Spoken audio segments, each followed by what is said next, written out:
오늘의 주요 뉴스입니다. 오늘부터 감염 취약시설인 요양병원의 대면 접촉 면회가 재개됩니다. 다만 방문객은 사전에 면회를 신청해야 하고 방문 전 신속항원 검사에서 음성을 확인해야 합니다. 코로나19로 고통받는 자영업자와 소상공인을 위한 채무조정 프로그램인 새출발기금이 오늘 공식 출범합니다. 채무조정을 신청하면 2주 정도의 심사기간을 거친 뒤 조정안이 마련되고 실제 채무조정 약정까지는 2달 정도 걸릴 것으로 예상됩니다. 올해 노벨 생리의학상에는 인류 진화를 연구한 스웨덴 출신 과학자 스반테 파보가 선정됐습니다. 노벨위원회는 오늘 밤 노벨 물리학상에 이어서 화학상과 문학상, 평화상, 경제학상을 오늘 10일까지 차례로 발표할 예정입니다. 초강력 허리케인 이언으로 인해 미국 플로리다주에서만 사망자가 100명을 넘어선 것으로 확인됐습니다. 현재 플로리다주의 60만 가구는 정전 상태이며 이 중 상당수는 식수 공급에도 어려움을 겪는 것으로 전해졌습니다. 코로나19로 인해 열리지 못했던 세계 불꽃 축제가 3년 만에 이번 주 토요일 한강변에서 화려하게 펼쳐집니다. 형형색색으로 하늘을 수놓는 다양한 불꽃 모양은 어떤 기술로 구현되는지 불꽃 속의 과학 원리를 사이언스 투데이가 상세히 알려드립니다.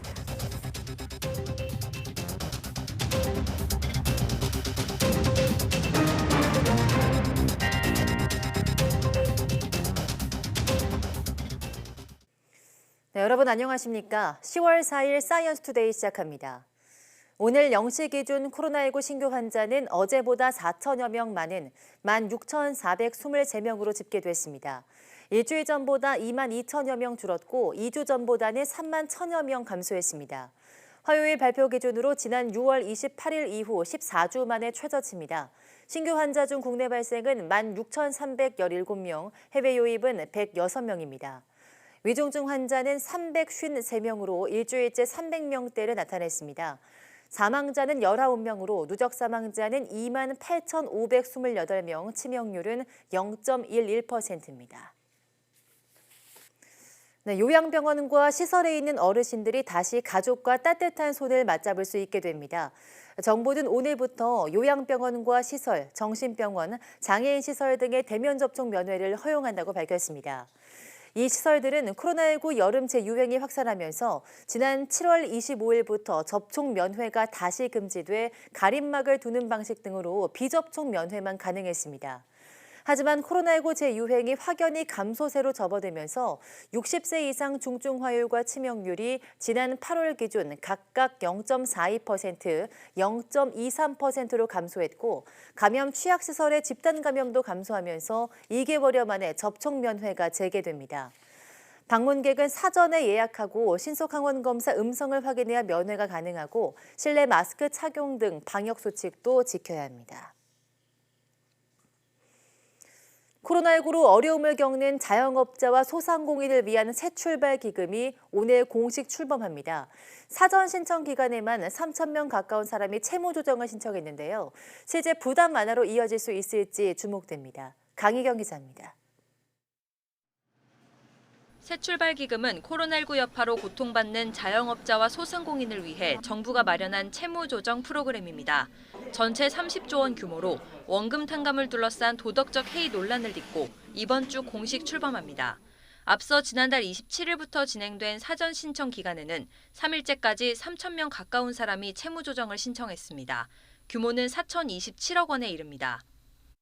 이번 주부터는 오프라인 현장 창구와 온라인 플랫폼 접수가 동시에 이뤄집니다. 신청 대상은 코로나19 피해를 입은 개인 사업자나 소상공인 가운데 부실 또는 부실 우려 차주로 한정됩니다. 부실 차주는 3개월 넘게 대출 장기 연체가 발생한 사람을, 부실 우려 차주는 조만간 장기 연체에 빠질 위험이 큰 사람을 의미합니다. 원금 감면은 부실 차주에 한해 자산을 제외한 순부채의 60에서 80%까지 이뤄집니다. 금리도 오르고 있고 환율도 오르고 물가도 오르고 특히 원자재 부분에 대한 부담이 커지고 있기 때문에 상당히 여전히 소상공인들께서 어려워지고 있고 재기 지원과 신용 회복을 이제 지원하는 게 핵심일 것 같습니다. 오프라인 접수는 한국자산관리공사 26개 사무소와 서민금융통합지원센터에서 가능한데 초기에는 혼잡이 예상돼 온라인 신청이 편리할 것으로 보입니다. 온라인에서는 본인 확인과 채무조정 대상 자격 확인, 채무조정 신청 순으로 절차가 진행됩니다. 채무조정을 신청하면 2주 정도 소득과 재산조사 등 채무조정 심사를 한 뒤 채무조정안이 마련되고 채무조정 약정까지는 2달 정도 걸립니다. 정부는 우선 1년 동안 신청을 받은 뒤 코로나19 재확산 여부나 경기 여건 등을 고려해 최대 3년 동안 운영한다는 계획입니다. YTN 강희경입니다. 네, 최근 YTN은 여행업단체 회장이 이끄는 업체가 생활치료센터를 운영하면서 인건비를 빼돌렸다는 소식 전해드렸는데요. 이번엔 지자체가 지급한 마스크나 방역복 등 방역 물품을 전혀 관계없는 다른 사업에 몰래 사용했다는 주장이 제기됐습니다. 이미 진행되고 있는 수사 범위를 확대해야 한다는 목소리가 커지고 있습니다. 김철희 기자입니다. 지난해 2월 인천에서는 많은 인원이 참가하는 온라인 게임 국제 대회가 열렸습니다. 당시는 코로나19가 한창이었던 만큼 대회의 전반적 방역 관리를 위해 따로 회사를 선정해 운영했습니다. 그런데 확인 결과 해당 기업은 코로나19 시기 지자체 등과 1,000억 넘는 방역 관련 수의 계약을 맺고 이 과정에서 인건비를 빼돌린 혐의로 경찰 수사를 받고 있는 여행업단체 회장의 업체였습니다. 당시 상황을 더 취재해보니 해당 업체가 생활치료센터에서 쓰겠다며 지자체로부터 지급받은 방역 물품을 대회에 무단 유용한 정황이 포착됐습니다. 업체가 행사 주최 측에 청구한 내역서입니다. 서류를 살펴보면 업체는 방역 관련 물품을 사겠다며 모두 1억 넘는 돈을 청구했습니다. 하지만 실제 행사에 참여했던 근무자들은 업체가 물품을 새로 사는 대신 생활치료센터 몫의 재고를 몰래 빼돌려 충당했다고 말합니다. 필요한 물품들 정리 목록을 딱 정해가지고 그거를 검은색 비닐봉지에 티 안 나게 담아가지고 그거를 반출하는 식으로 해서 가져가서 썼었어요. 한 군데서만 가게 되면 티가 많이 나잖아요. 그래서 여기에서도 가져오고 이 센터에서도 가져오고 그래서 비슷한 사례는 또 있습니다. 지난해 6월쯤 업체는 이마트 본사의 방역 소독 작업도 맡았는데 이때도 생활치료센터의 물건을 몰래 썼다는 주장이 나온 겁니다. 실제 업체 관계자가 작업자들에게 보낸 메시지를 보면 방호복과 마스크 등 방역 물품을 각자 가져오라고 하고 있습니다. 작업에 참가했던 직원은 업체 지시에 따라 생활치료센터에서 수시로 방호복이나 소독약 등 방역 물품을 챙겨가야 했다고 주장합니다. 이렇게 국고로 구매한 방역 물품이 여기저기 사용되는 동안 서울시는 제대로 된 감사나 점검을 한 번도 하지 않았습니다. 제기된 문제에 대해 업체 측 관계자는 생활치료센터 안에 있는 모든 물품은 회사 자산이라면서 사용에 큰 문제가 없다는 반응을 보였습니다. 다만 인천게임대회나 이마트 방역 작업 때는 생활치료센터 물건을 쓴 적이 없다고 부인했습니다. 그 안에 생활치료센터에 안에서 하는 방역 장비는 저희 자산이에요. 그거를 철저히 관리됐고요. 근무자들의 주장이 맞는다면 국고로 지급한 물품이 유용된 만큼 사법적 책임을 피하기 어려워 보입니다. 국민의 세금이 투입된 방역 물품들이 업체의 사적 이익을 위해 사용되었습니다. 인건비에 이어 방역 물품까지 얼마나 횡령되었는지 관련 업체들과 지자체를 대상으로 철저한 조사와 진상 규명이 필요해 보입니다. 인건비뿐 아니라 방역 물품 등 관련 비품까지 제대로 관리되지 않았다는 의혹이 제기된 만큼 수사 확대가 필요하다는 목소리에도 더욱 힘이 실립니다. YTN 김철입니다. 지난주 미국 남동부를 휩쓴 허리케인 이언은 현재 소멸 상태이지만 플로리다를 중심으로 막대한 피해를 남겼습니다. CNN은 플로리다 사망자만 100명을 넘어섰고 특히 피해가 집중된 리 카운티의 경우 지금까지 54명이 목숨을 잃은 것으로 집계됐다고 보도했습니다. 또 아직 60만 가구가 정전 상태이며 이들 가운데 상당수는 식수 공급에도 어려움을 겪는 것으로 전해졌습니다. 조 바이든 미국 대통령은 현지 시간 3일 허리케인 피오나로 피해를 입은 미국령 푸에르토리코를 방문해 6천만 달러, 우리 돈 800억 원 이상을 지원할 것이라고 말했습니다. 또 초강력 허리케인 이언이 덮친 플로리다의 상황을 거론하면서 여러분 중 상당수가 플로리다에 친지가 있는 것으로 안다며 5일 플로리다 방문 계획을 공개했습니다.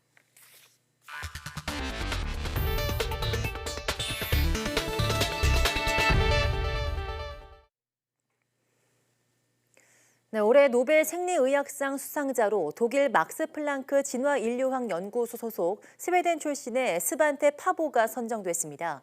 스웨덴 카롤린스카 연구소 노벨위원회는 현지 시간 3일 인류 진화 부문 연구와 관련한 공로를 인정해 스반테 파보에게 노벨 생리의학상을 주기로 했다고 발표했습니다. 수상자에게는 상금 1,000만 크로나, 우리 돈으로 약 13억 원이 지급됩니다. 노벨위원회는 오늘 물리학상에 이어서 5일 화학상, 6일 문학상, 7일 평화상, 10일 경제학상 수상자를 차례로 발표합니다. 네, 허리케인으로 발사대에서 조립동으로 옮겨진 미국의 달 탐사 아르테미스 로켓은 앞서 2차례 기술적 문제로 발사가 연기됐습니다. 지난 2011년 우주 왕복선 종료 이후 자체 설계한 로켓으로는 11년 만에 처음이라는 점에서 그간의 공백이 기술적 결함으로 이어졌을 가능성이 제기되고 있습니다. 이성규 기자입니다. 지난 27일 허리케인 북상으로 세 번째 발사가 또 연기되며 조립동으로 옮겨진 미국 달 탐사선 아르테미스 1호.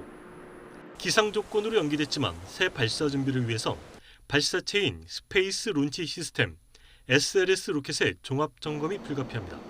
우선 비행궤도 이탈 등 유사시 로켓을 폭파해 민간의 피해를 막는 비행 종단 시스템의 배터리를 새 것으로 교체해야 합니다. 나사가 배터리를 교체하면 로켓 발사장인 케네디 우주센터의 안전을 담당하는 연방우주군이 이를 점검 후 승인합니다. 자기네들이 그 안전의 기준에 들어왔느냐를 결정을 하는데 거기에 이제 플라이트 터미네이션 시스템의 이제 주요 안건 중에 하나가 배터리가 충분한 충전량을 가지고 있느냐. 또 1차와 2차 발사 취소의 원인이었던 엔진 냉각과 액체 연료 누설의 정확한 경유와 대책도 마련돼야 합니다. 하지만 이 같은 기술적 점검이 녹록하지 않을 것이란 우려가 나오고 있습니다. SLS 로켓은 과거 우주왕복선 발사에 쓰였던 RS-25 엔진 4개를 재활용했습니다. 엔진은 재활용했지만 2011년 우주왕복선 발사 종료 이후 나사가 자체 설계한 로켓 발사는 이번이 11년 만에 처음이라는 점에서 그간의 발사 중단이 기술적 단절로 이어졌을 가능성이 있다는 지적입니다. 그런 그 만든 기술자들 그리고 운영했던 기술자들이 이제 너무 갭이 오래됐으니까 그동안에 이제 어떤 기술적 단절 아니면 경험의 단절이 있을 수도 있고 이번에 그 발생한 그 액체 수소의 그 누설 문제는 아마 그런 원인이 가장 크지 않았을까 이렇게 생각을 할 수가 있습니다. 우주왕복선 종료 이후 나사는 러시아 로켓에 자국 우주인을 태워 우주 정거장에 보내거나 스페이스X 등 민간 기업의 로켓을 이용했습니다. 나사 빌 넬슨 국장은 아르테미스 1호의 가장 빠른 발사 가능 시기는 10월 하순이지만 11월 중순에 발사할 가능성이 높다고 밝혔습니다. YTN 사이언스 이성규입니다. 네, 이번 주 토요일 세계 불꽃 축제가 한강변에서 3년 만에 다시 열리는데요. 화려하고 다양한 형형색색의 모습으로 가을밤을 수놓는 이 불꽃 속에도 과학이 숨어 있다고 합니다. 양우영 기자가 불꽃 속의 과학을 들여다봤습니다.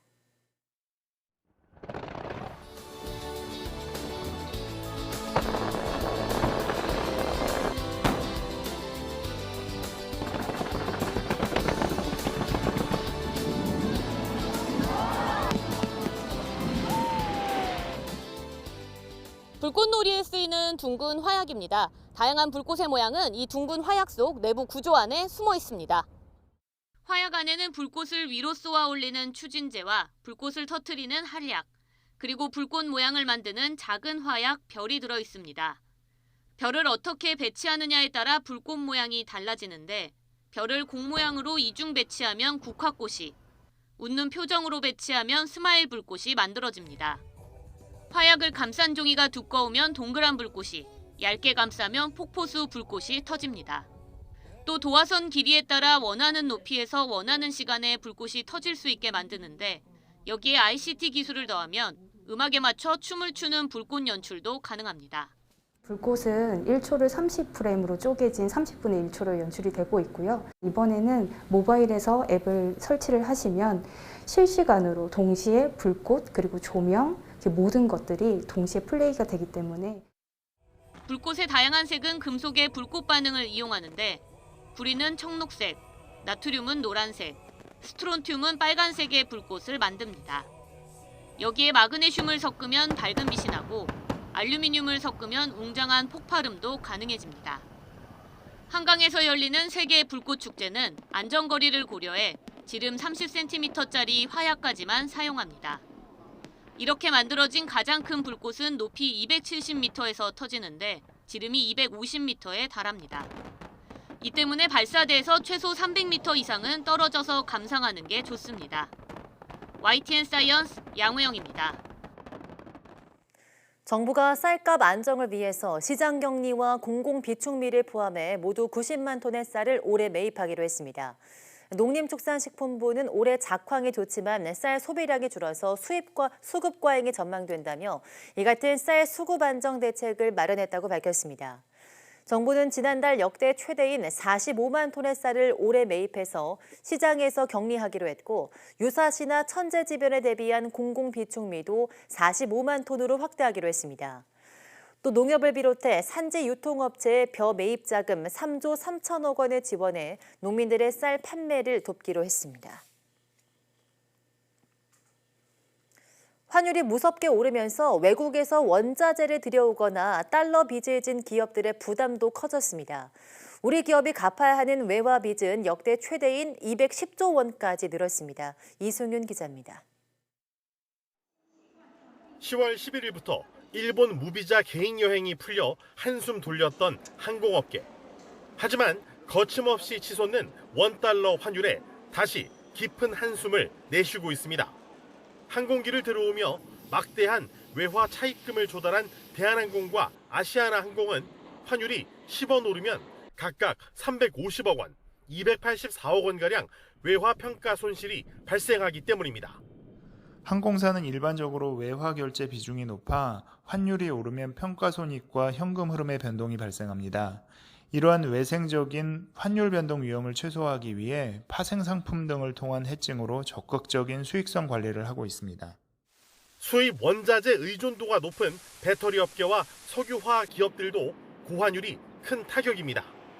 리튬 등 삼성 SDI가 들여오는 배터리 양극재 소재 가격은 올 상반기 킬로그램당 평균 41.83달러로 지난해 평균보다 58.7% 치솟았습니다.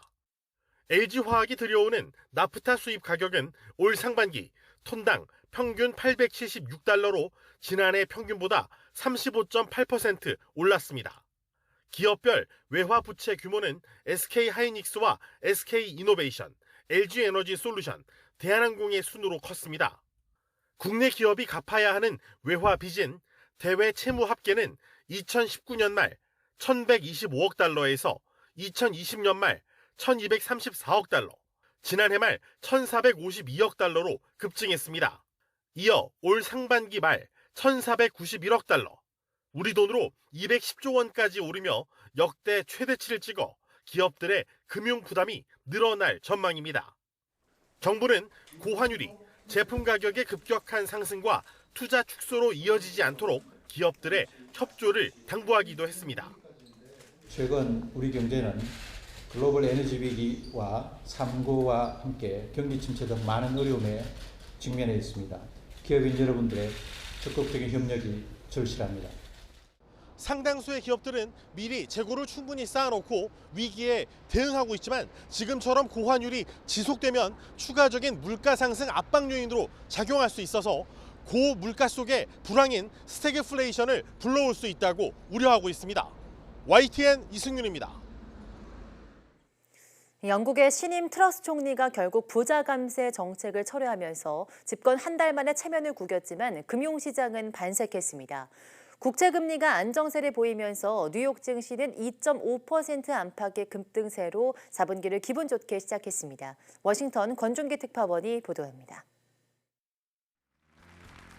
영국 집권 보수당 연례 총회 무대에 오른 재무장관은 부자 감세 정책 철회로 겨우 위기를 모면한 소감을 이렇게 말했습니다. What a day. It has been tough, but we need to focus on the job in hand.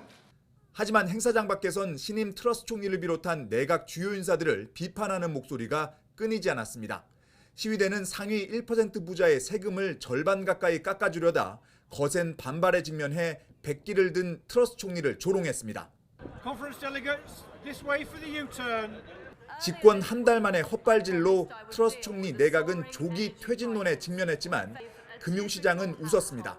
재원 마련 없는 감세 정책으로 시장을 혼란으로 몰아넣었던 감세안이 철회되면서 파운드화가 오르고 영국 국채금리도 하락한 겁니다.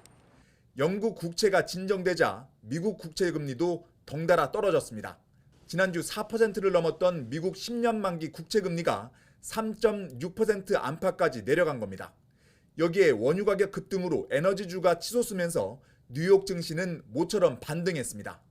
2.5% 안팎의 급등세로 4분기 시작 첫날을 기분 좋게 출발했습니다.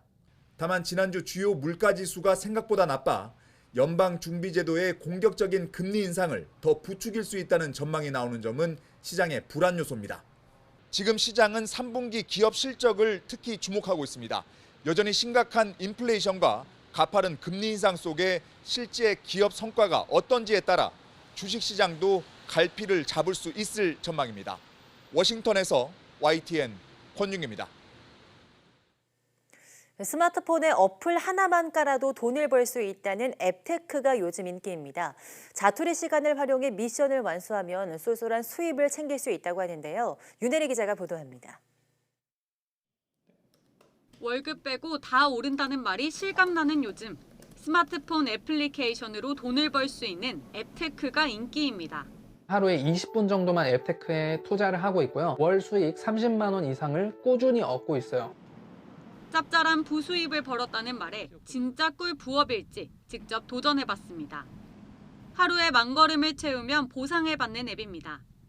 출퇴근만으로 10,000걸음을 걷는 게 생각보다 쉽지 않습니다. 점심 이후 짬을 내서 10,000보를 채워보도록 하겠습니다. 빠른 걸음으로 30분을 산책해 남은 걸음수를 채웠습니다. 오, 10,000보 다 채웠다. 보상으로 100원을 받았습니다. 또 다른 건강관리 앱입니다. 하루 목표한 물 섭취량 1.5리터를 채우고 20원을 받았습니다. 영수증으로도 돈을 벌 수 있습니다. 점심으로 먹은 음식점 영수증을 앱에 찍어 올리고 후기를 남겼더니 현금처럼 쓸 수 있는 포인트 50원이 주어졌습니다. 광고를 보거나 설문조사에 참여해 건당 몇십 원에서 몇백 원의 보상을 받기도 했습니다. 이렇게 모은 포인트는 통장에 이체하거나 상품권으로 교환 또는 기부할 수 있습니다. 제가 하루 동안 틈틈이 앱테크를 통해 모은 금액은 2,667원입니다. 저렴한 저가 커피 한 잔을 살 수 있을 정도의 금액인데 큰 힘을 들이지 않고 쏠쏠하게 돈이 모이는 재미를 느낄 수 있었습니다. 최근 물가 상승으로 생활비 부담이 커지면서 직장인 10명 가운데 4명은 앱테크를 해본 것으로 조사됐습니다. 하지만 꾸준하게 일정한 수입을 얻으려면 적지 않은 시간과 노력이 필요합니다. 그런데도 젊은 세대에서 앱테크가 인기인 이유는 무엇일까? 월급의 10%가 넘는 금액을 그렇게 큰 노력과 시간을 들이지 않고 벌어들일 수 있다는 것에 대해서 저는 굉장히 이게 큰 이점이라고 생각하고요. 땅을 파서 돈이 나오는 건 아닌데 이런 걸 통해서도 좀 비용을 좀 소액이라도 벌 수 있다는 점이 좋지 않은가 싶습니다. 앱 운영 업체들은 통상 기업 광고를 노출하는 조건으로 홍보 대행비를 받아서 이용자들에게 주는 보상금을 충당하고 있습니다. 그런 만큼 성가시더라도 반드시 광고를 봐야 하는 수고를 감내해야 합니다. YTN 윤혜리입니다.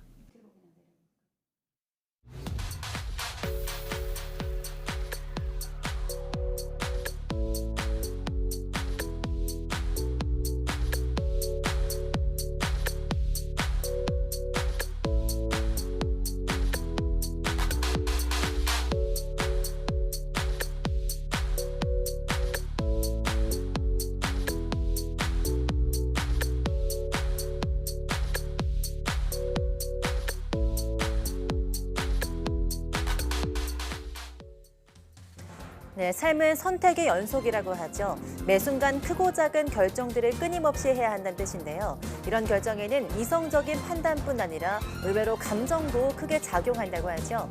오늘 오후 사이언스 투데이 한길 사람 속은에서는 감정과 의사결정의 상관관계에 대해서 이야기 나눠보겠습니다.